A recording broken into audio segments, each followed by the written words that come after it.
इस कार्यक्रम के प्रायोजक हैं श्री निहाल चंद्र जी जैन, श्रीमती अचरज कुमारी जैन, श्री घेवर चंद्र जी जैन, श्रीमती कल्पना देवी जैन, श्रीमती सुनीता जैन, श्री विनय जैन, श्रीमती पूर्वी जैन, जयपुर, राजस्थान। ओकारं बिंदु संयुक्तं नित्यं ध्यायन्ति योगिनः कामदं मोक्षदं चैव ओंकाराय नमो नमः। अविरल शब्द घनोग प्रक्षालित सकल भूतल मलकलंका मुनिभिरुपासित तीर्था सरस्वती हरतु नो दुरितान् अज्ञानतिमिरान्धानां ज्ञानाञ्जन शलाकया चक्षुरुन्मिलितं येन तस्मै श्रीगुरुवे नमः। श्री परम गुरुवे नमः। परम्पराचार्य गुरुवे नमः। सकल कलुष विध्वंसकं श्रेयसां परिवर्धकं धर्म संबंधकं भव्य जीव मनः प्रतिबोधकारकं पुण्य प्रकाशकं पाप प्रणाशकमिदं शास्त्रं श्री संयम प्रकाशनामधेयम्। अस्य मूल ग्रंथ कर्तारय श्री सर्वज्ञ देवास्पद उत्तर ग्रंथ कर्तारय श्री गणधर देवा प्रति गणधर देवा तेषां वचनानुसारम् आसाद्य आचार्य श्री कुंद कुंदामनाय आचार्य सूर्य सागरेण विरचितं श्रोतारय सावधानतया शृण्वन्तु। मंगलम भगवान वीरो मंगलम गौतमो गणी मंगलम कुंद कुंदाद्यो जैन धर्मोस्तमम्। सर्व मंगल मांगल्यम सर्व कल्याणकारिकम प्रधानम सर्वधर्माणां जैनम जयतु शासनम जैनम जयतु शासनम जैनम जयतु शासनम। संयम प्रकाश नाम का यह ग्रंथ है। आचार्य महाराज सूर्य सागर जी द्वारा लिखी गई ये रचना है और सरलता से मुनिराजों के स्वरूप के बारे में बता रहे थे।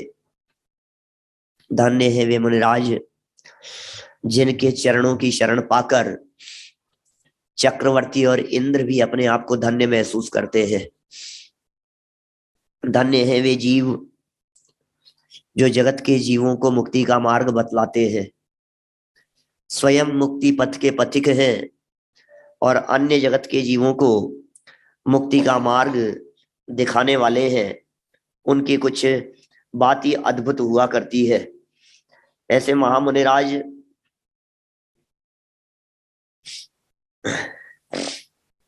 अद्भुत ही है उनका जीवन। बड़ी सुंदर सुंदर बातें यहाँ कही जा रही थी। गुरु कौन है ये चर्चा भी पिछले दिनों में हुई और कुगुरु कौन है यह चर्चा भी हम कल आपके बीच में कर चुके हैं। और इतना तक कह दिया था कि यदि कोई पुरुष पत्थर में ही रत्न बुद्धि कर बैठे तो वो संपत्तिशाली नहीं होता। कोई व्यक्ति यदि ऐसा है, पत्थर मिला, चमकदार पत्थर मिला और उसने गलती से ऐसा समझ लिया कि ये रत्न ही तो है, तो वो कोई सौभाग्यशाली नहीं हो जाएगा, संपत्ति वाला नहीं हो जाएगा। रत्न रत्न ही होते हैं और पत्थर पत्थर ही होते हैं। बहुमूल्य माणिक अधिक वे बहुमूल्य ही होते हैं और कांच के टुकड़े कांच ही होते हैं। कांच कभी भी रत्नों की बराबरी नहीं कर सकते। भक्तामर स्तोत्र में मानतुंग स्वामी ने भी इस तरह का एक श्लोक देकर के कहा, किरणा कुलेपी, ऐसे ऐसे शब्द कहे। मन्यवरम वाला तो ज्ञानम यथा त्वयि विभाति कृतावकाशम नैवं तथा हरिहरादिषु नायकेषु तेजस्फुरन्मणिषु याति यथा महत्वम् नैवं तु काच शकले किरणाकुलेपि। किरणों से आकुलित होते हुए भी नैवं तु काच शकले किरणाकुलेपि, ऐसे आकुलित व्याकुलित होते हुए भी ये कहना चाह रहे हैं वो कोई रत्नों की बराबरी थोड़ी ना कर सकता है। इसी तरह का कल एक श्लोक यहाँ प्रस्तुत किया था। बड़ी अद्भुत बातें हैं। ये किनके लिए कही बात कि जो सच्चे गुरु को पहचानते नहीं है, और किसी भी व्यक्ति को अपनी मति कल्पना से गुरु मान करके बैठे हो, उनको ऐसा यहाँ प्रयोग किया और ऐसी बातें कही। चलिए गुरुओं के अवर्णवाद के विषय में कुछ और श्लोक लिखते हैं। आज तो बड़ी गजब की बातें ये कहने वाले हैं। पेज नंबर है 470, 470 संयम प्रकाश ग्रंथ। गुरुओं के अवर्णवाद के विषय में कहते हैं। गुरुओं का अवर्णवाद नहीं, क्या है गुरुओं का अवर्णवाद, और उसको कैसे अवर्णवाद कर देते हैं लोग। स्व शुद्धमपि व्योम वीक्षते यन्मलीमसम नासौ दोषस्य किंतु स्यात् सदोषस्य क्षुराश्रयः दर्शनादेह दोषस्य यस्य वासे जुगुप्सते सलोहे कलिकालोकान् नूनम मुंचति कांचनम। यशस तिलक छठे अध्याय पृष्ठ 294 के ये 2 श्लोक यहाँ प्रस्तुत किए हैं। जो पुरुष स्वतः शुद्ध आकाश के समान सुगुरुओं में भी देह की मलिनता देखकर उनकी निंदा करता है, ओहो दुनिया तो दुनिया है भाई साहब। दुनिया क्या जाने मुनिराजों की महिमा, दुनिया क्या जाने मुनिराज क्या हस्ती है, मुनिराजों का जीवन क्या है, ये दुनिया नहीं जानती। यहाँ ये कह रहे हैं भाई साहब शुद्ध आकाश की तरह है और स्वतः शुद्ध। मुनिराज का जीवन तो इतना पवित्र, इतना शुद्ध और इतना निर्मल होता है कि दुनिया का कोई व्यक्ति मुनिराजों की बराबरी नहीं कर सकता इस धरातल पर। इस धरती पर रहने वालों की बात कर रहा हूं, क्योंकि इनसे ऊपर जो टॉप फर्स्ट और सेकंड पर जो थे वे तो अरिहंत और सिद्ध है। तो सिद्ध भगवान तो अलग ही हो गए, वो तो सिद्धालय में जाके विराजमान हो गए। अब अरिहंत भगवान की बात करो तो वे भी पृथ्वी से 5000 धनुष ऊपर चले गए। अब बात करने इस धरती पर, तो बोले इस धरती पर सबसे ऊपर सर्वोपरि यदि किसी का नाम आता है तो वे वीतरागी दिगंबर साधु है। सर्वोपरि नाम है, उनसे ऊपर इस धरातल पर कोई नहीं है। स्वतः शुद्ध है, स्वभाव से ही शुद्ध है, जीवन ही उनका परम पवित्र है, स्वभाव से शुद्ध है। लेकिन ऐसे मुनिराजों की देह को देखकर, मलिन देखकर यदि कोई उनकी निंदा करता है, वह पुरुष कैसा है। एग्जाम्पल दे रहे हैं, यशस तिलक चंपू का एग्जाम्पल है सोमदेव सूरी का। आचार्य देव ने उदाहरण दिया है। वह पुरुष मैली लोहे की कालीमा को देखकर, मैली लोहे की कालीमा को देखकर उसमें रखे हुए स्वर्ण का अनादर करता है। क्या वो क्या कर रहा है, वो उसे पता नहीं है। अरे जो ऊपर से गंदे दिखाई दे रहे हैं, जो ऊपर से मलिन दिखाई दे रहे हैं, जो मुनिराज ऊपर से अपवित्र दिखाई दे रहे हैं, अंदर में तो दैदीप्यमान रत्न की तरह है, वो चैतन्य हीरा अंदर में प्रकाशमान है। आप क्या देख रहे हो? अज्ञानियों को देखना नहीं आता क्या? अज्ञानियों को देखना नहीं आता, अज्ञानियों को अकल नहीं है, अज्ञानियों को समझ नहीं है, अज्ञानियों के पास में देखने की दृष्टि नहीं है। मूढ़ लोग क्या देखेंगे? मूढ़ नादान मुनिराज को देख नहीं सकते। चरम चक्षुओं से चमड़ी दिखाई देगी, चरम चक्षुओं से उनका शिथिल शरीर दिखाई देगा, लेकिन मुनिराज शिथिल नहीं होते। ओहो, मुनिराज प्रमादी नहीं होते, मुनिराज बाहर से नहीं दिखते। मुनिराजों को सच में देखने वाले तो ज्ञानी होते हैं, मुनिराजों को सच में यथार्थ में देखने वाले तो सम्यक दृष्टि होते हैं। मिथ्या दृष्टि क्या मुनिराजों की कीमत करेंगे? मिथ्या दृष्टि क्या मुनिराजों को पहचानेंगे? सम्यक दृष्टि ज्ञानी जीवों को भक्ति होती है मुनिराजों के प्रति, ज्ञानियों के हृदय में भक्ति होती है मुनिराजों के प्रति। क्या कर बैठे? अरे सुंदर नहीं दिख रहे, अरे तू इस चमड़े की सुंदरता का क्या करेगा ये तो बता। अंदर का माल नहीं दिख रहा है। रत्नत्रय से संपन्न वीतरागी साधु यदि तुम्हें दिखाई नहीं दे रहे हैं तो तुम्हें देखना नहीं आया है भाई साहब। लोक में तो बड़ा होशियार बनता है। मैं आपसे कहता हूं, यदि आपको रत्न कहीं धूल में मिले तो आप लेने को तैयार हो या नहीं? बहुमूल्य रत्न है और धूल मिट्टी से लथपथ है, बोलो लेने को तैयार हो या नहीं।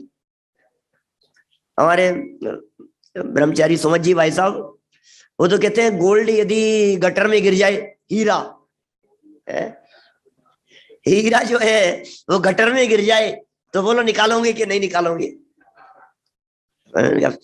उदाहरण है उनका प्रसिद्ध, और क्यों नहीं निकालेंगे भाई साहब, पूरा गटर तोड़वा देवे, 1 करोड़ का हीरा क्या कोई बात तो नहीं, 2 लाख में दोबारा बन जाएगा क्या। अंदर तक उसकी पाइपलाइन जहां तक जा रही है सब निकालो, सब चेक करो, 1 करोड़ का हीरा गिर गया। 1 करोड़ तो पुराना उदाहरण हो गया, 10 साल पुराना, 15 साल पुराना उनका।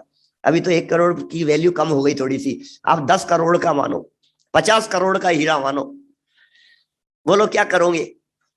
तो आपको मलिनता नहीं दिख रही है कि नहीं, वहां तो हीरे की कीमत दिख रही है, हमें वहां डायमंड की कीमत दिख रही है। हम कह रहे हैं सुनो, 1 डायमंड नहीं, ऐसे दुनिया की सारी संपदा जिनके चैतन्य रत्न के आगे फीकी पड़ती है, उन रत्नों की क्या कीमत होगी। रत्नत्रय से संपन्न होते हैं मुनिराज, सम्यक दर्शन, सम्यक ज्ञान, सम्यक चारित्र रूपी रत्न से संपन्न वे हमारे मुनिराज, वे भावलिंगी संत। उनको ऊपर ऊपर से नहीं देखा जाता है, विद्वानों को, ज्ञानियों को कपड़ों से नहीं देखा जाता है, मुनिराजों को तल से नहीं देखा जाता है। ज्ञानियों की कीमत उनकी बाह्य संपन्नता से नहीं होती है। चश्मा कौन सी कंपनी का पहन रखा है, टॉमी का है क्या, ये इसका है, अलग अलग कौन कौन सी, एक से एक बड़े बड़े कंपनी, कौन से कंपनी के पहन रखे, कौन से शोरूम से खरीद, इन चीजों से कीमत होती है क्या विद्वान की। विद्वान की कीमत उसकी विद्वत्ता से है। ऐसे ही मुनिराजों की कीमत, मुनिराजों की वैल्यू, मुनिराजों का बहुमान उनकी साधना से है, उनकी आराधना से है, शरीर से नहीं। अरे शरीर में क्या दम है, बाहर में कुष्ठ रोग हो रहा हो, आसपास के लोग बैठना पसंद नहीं करे, लेकिन अंदर में वो चैतन्य की सुगंध लेते हैं। चारों तरफ के वातावरण में दुर्गंध व्याप्त हो, चारों तरफ वातावरण इतना दुर्गंधित दिखाई दे रहा है कि कोई व्यक्ति आसपास में आना पसंद नहीं करे, ऐसे प्रसंग में भी वे अपने देह से भिन्न चैतन्य तत्व की सुगंध अंदर में वे भावलिंगी संत, वे मुनिराज निरंतर लेते रहते हैं। मूर्ख है वो व्यक्ति, मूर्ख है वो व्यक्ति जो देह को देख करके मुनिराज का अनादर कर रहा है। कैसा बड़ा मूर्ख है, तो कह रहे हैं काली मां को देख करके स्वर्ण का अनादर करता है, काली मां को देख करके स्वर्ण का अनादर कर रहा है। कोयला दिख रहा है, कोयला, कोयले में डायमंड मिलेगा अंदर, कोयला देख करके छोड़ा नहीं जाता है। ये ऊपर की थैली है, ये ऊपर का आवरण है, ये ऊपर की पैकिंग है। पैकिंग यदि खराब हो तो अंदर के माल की कीमत कम नहीं हो जाती है। ऐसी परिस्थिति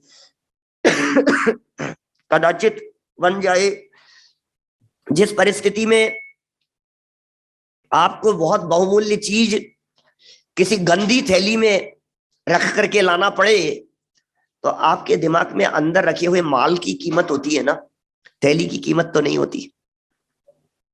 बहुत बहुमूल्य है, बहुत बहुमूल्य है, क्या करें। यद्यपि पैकिंग अच्छी होनी चाहिए, लेकिन वो अच्छी पैकिंग यदि नहीं मिल रही है तो क्या करेंगे। जैसी मिल रही है कोई बात नहीं, अरे क्या फर्क पड़ गया। बोलो अशोक जी भाई साहब, 2 करोड़ रुपए आपको ले जाने हैं साथ में, 2 करोड़ के डायमंड आपको गिफ्ट में दिए जा रहे हैं कहीं से, और गिफ्ट में दिए जा रहे हैं, डिस्प्ले में सामने रखे हुए थे।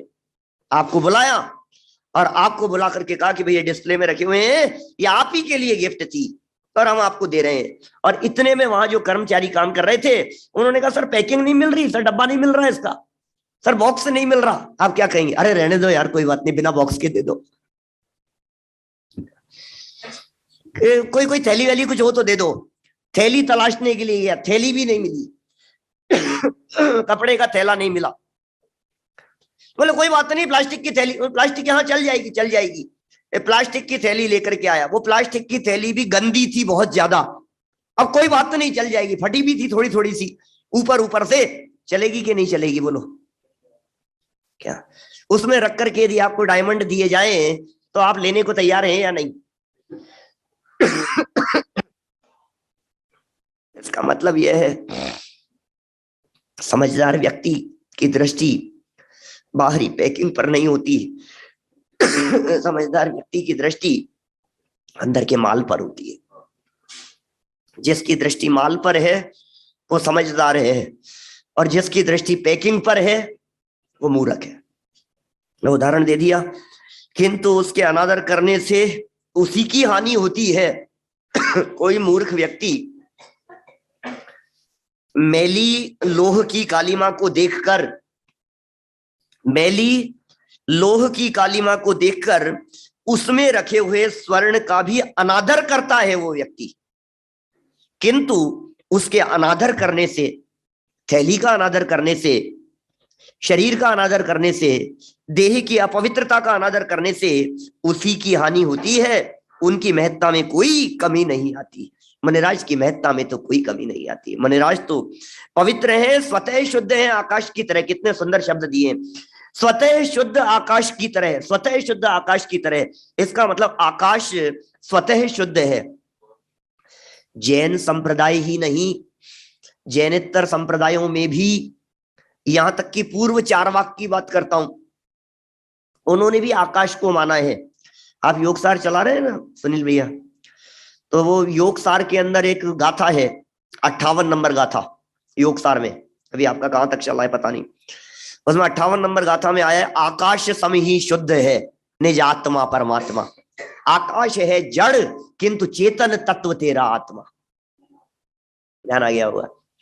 आकाश सम ही शुद्ध है, आत्मा की शुद्धता को बता रहे हैं और आकाश की शुद्धता का एग्जाम्पल दे रहे हैं कि हाँ, क्योंकि हो सकता है योगेंदु देव के सामने ऐसे शिष्य बैठे हुए हों जो आकाश को तो शुद्ध मानते थे लेकिन आत्मा को शुद्ध नहीं मानते थे।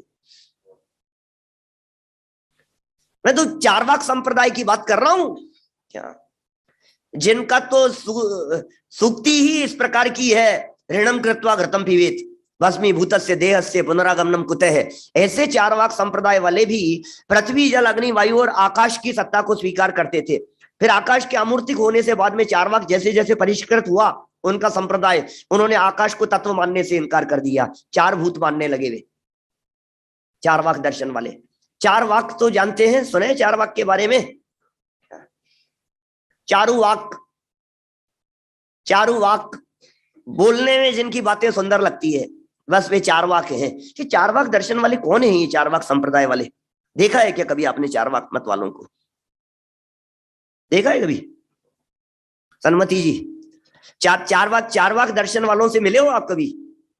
धर्मेंद्र जी, आप मिले हो कभी चारवाक दर्शन वालों से? आप भाई साहब, सुदीप जी, नहीं, चारवाक दर्शन वालों से नहीं मिले भाई साहब? आप मिले जय कुमार जी ऐसा? सुनो, न्याय शास्त्र की भाषा में कहूं तो मैं ये कह सकता हूं, पता नहीं चारवाक दर्शन वालों से तो मिले हैं कि नहीं मिले, लेकिन प्रच्छन्न चारवाक लोग तो हमारे चारों तरफ फिरते हैं भाई अमित जी।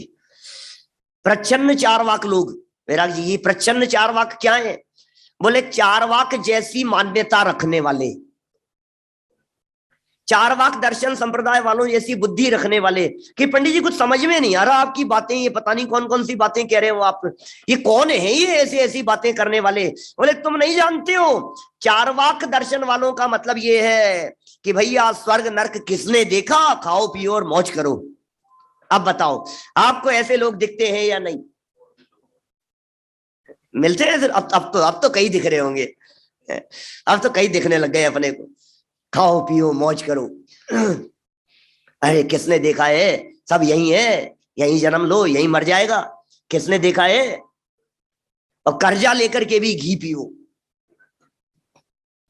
तुम तो कर्जा लो कोई बात नहीं, क्या फर्क पड़ता है, हिसाब चुकाएगा। अरे तुम चिंता मत करो, तुम तो कर्जा लेते जाओ, घी से घी पियो, दूध से नहाओ, खूब जितना खर्च करना हो ऐशो आराम से रहो, कर्जा ले करके कि चुकाएगा कौन, की चिंता मत करो, अपन मर जाएंगे, चुकाने वाले चुकाते रहेंगे अपने को। क्या ऐसी मान्यता रखने वाले ये चारवाक संप्रदाय वाले स्वर्ग नहीं मानते, प्रभव नहीं मानते, पुनर्जन्म नहीं मानते, पुनर्जन्म का नकार कर देने वाले, यहीं पैदा हुआ है यहीं मर जाएगा। ये दुनिया में इस तरह के लोग बहुत हैं।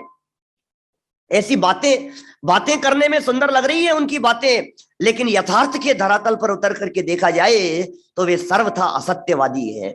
बातें सुनने में ही अच्छी लगती है, वास्तविकता के धरातल पर सर्वथा झूठी है वो सारी बातें। ये तो मुनिराजों के बारे में कह रहे हैं। मुनिराज कैसे हैं? आकाश सम ही शुद्ध है, स्वतः शुद्ध है ऐसे हमारे मुनिराज। ऐसे मुनिराजों की शुद्धता स्वतः शुद्ध है, शुद्ध किया नहीं। ऐसे से उदाहरण दिए आचार्यों ने अपने। इसमें पूजन में आता है ना, 24 तीर्थंकर पूजन में जल का छंद है, मुनि मन सम उज्ज्वल नीर प्रासुक गंध भरा। क्या क्या शब्द दिए, मुनि मन सम। ये जो नीर है, ये जो पानी है, ये कैसा पवित्र है।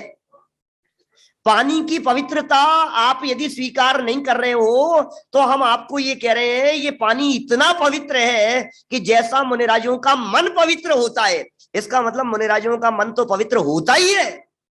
मुनिराज तो अत्यंत पवित्र जीव हैं इस धरती पर।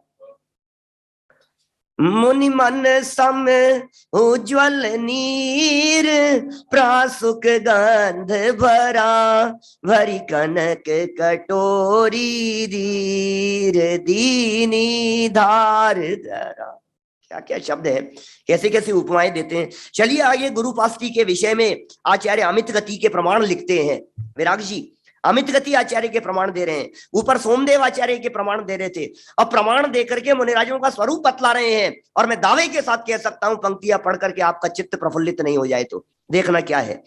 क्या लिखते हैं, ज्ञान चारित्र युक्तो ये, ज्ञान चारित्र युक्तो ये गुरुर्धर्मोपदेशक है, निर्लोभी तारको भव्यान सब सेव्य है स्वहितेषिणा, यस्तरति स्वयं सोन्यास्तारयेत् स महागुरुः, स्वयं मज्जति यह सोन्यान् कथं तारयितुं क्षमः।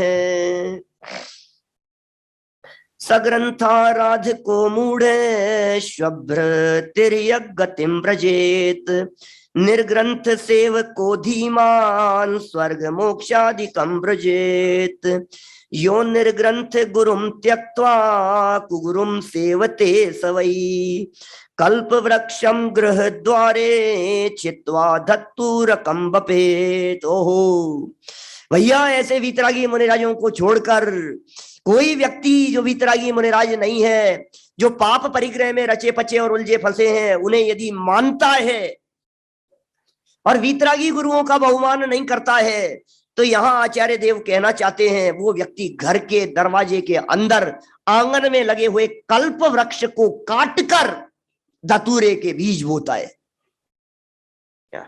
क्या क्या उपमाएं देते हैं, क्या बातें करते हैं वीतरागी संत।